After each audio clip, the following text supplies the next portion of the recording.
नमस्कार, आप देख रहे हैं 4 PM। मैं हूं आपके साथ सिमरन।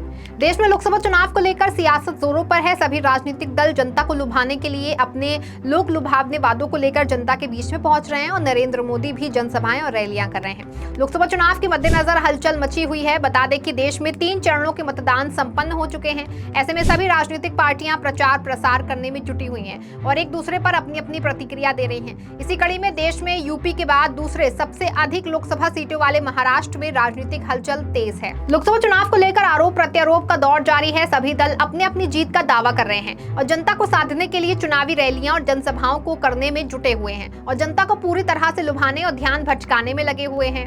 आपको बता दें कि महाराष्ट्र में चुनावी जनसभा के दौरान पीएम नरेंद्र मोदी ने उद्धव ठाकरे को लेकर एक विवादित बयान दिया है, जिससे कि महाराष्ट्र की सियासत में उबाल आ गया है और पीएम मोदी को विपक्ष के नेता निशाने पर ले रहे हैं। वहीं बाला साहेब पर मोदी के द्वारा की गई टिप्पणी को लेकर के महाराष्ट्र का माहौल गरमाया हुआ है। बता दें कि पीएम मोदी बीजेपी की करारी हार को देखते हुए इस तरह की बयानबाजी करने में लगे हैं। वहीं देश में ऐसा पहली बार हुआ है जब कोई प्रधानमंत्री इतनी असंसदीय भाषा का प्रयोग कर रहा है। वहीं बीजेपी के पास जनता के बीच में जाने के लिए और जनता को बताने के लिए कोई मुद्दा नहीं बचा है, जिसके चलते पीएम मोदी अब पार्टियों और नेताओं के डीएनए पर मुद्दा जो है वो उठाना शुरू कर दिया है। आपको बता दें कि चुनाव प्रचार अभियान के दौरान प्रधानमंत्री नरेंद्र मोदी द्वारा पूर्व मुख्यमंत्री उद्धव ठाकरे को कथित तौर पर दिवंगत बाला साहेब ठाकरे का नकली संतान कहे जाने पर शिवसेना और भाजपा के बीच विवाद हो गया है।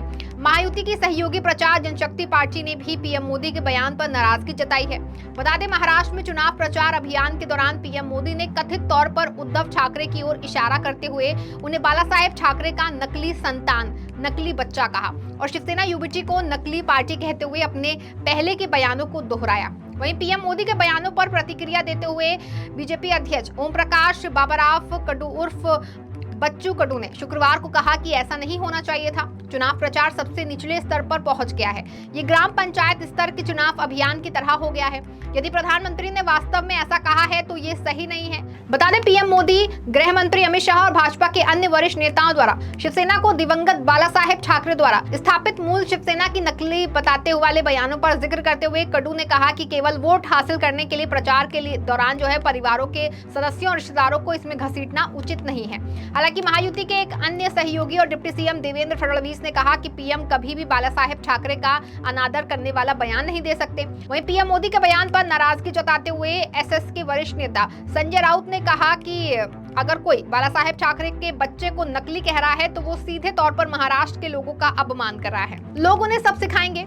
आपको बता दें कि उद्धव ठाकरे ने भी अपना गुस्सा जाहिर किया और पलटवार करते हुए कहा कि मोदी हमें नकली संतान कहते हैं, लेकिन वो बेनकली दिमागहीन है। ये सीधे तौर पर मेरे पूज्य माता पिता बाला साहेब ठाकरे और मीना ठाकरे का अपमान है। राज्य के लोग तब तक चैन से नहीं बैठेंगे जब तक वे भाजपा को इसका उचित जवाब नहीं दे देते। इसके बाद महाराष्ट्र के पूर्व मुख्यमंत्री उद्धव ठाकरे ने प्रधानमंत्री नरेंद्र मोदी के नकली संतान वाले बयान पर पलटवार किया है।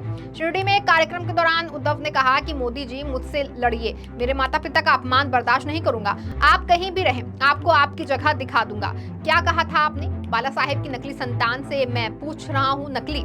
ये मेरे अपमान नहीं, मेरे देवता समान मेरी माँ और मेरे बाला साहेब का अपमान है। मोदी जी, आप संस्कारी नहीं होंगे, लेकिन मैं सुसंस्कृत घर से हूँ और मुझे इसका अभिमान है। साथ ही उद्धव ने शिवसेना प्रमुख बाला साहेब ठाकरे का नाम पूरा लेने की नसीहत भी दे डाली।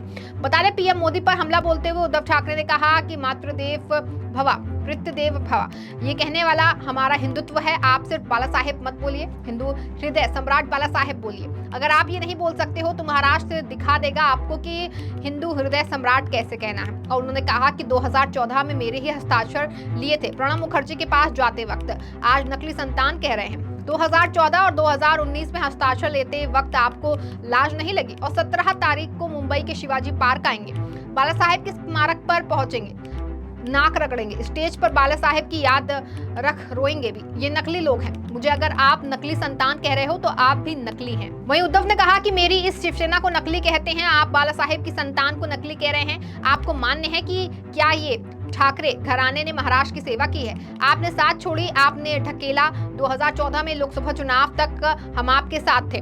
2014 के विधानसभा चुनाव में एकनाथ खड़से ने मुझे फोन कर कहा कि उद्धव जी, हमारे वरिष्ठों का फोन आया, हमारी युति टूट चुकी है, हमारा इस्तेमाल कर आपने फेंकने का प्रयास किया। वही 2014 और 2019 में भी आपने यही किया और 2019 में लोकसभा चुनाव जीते।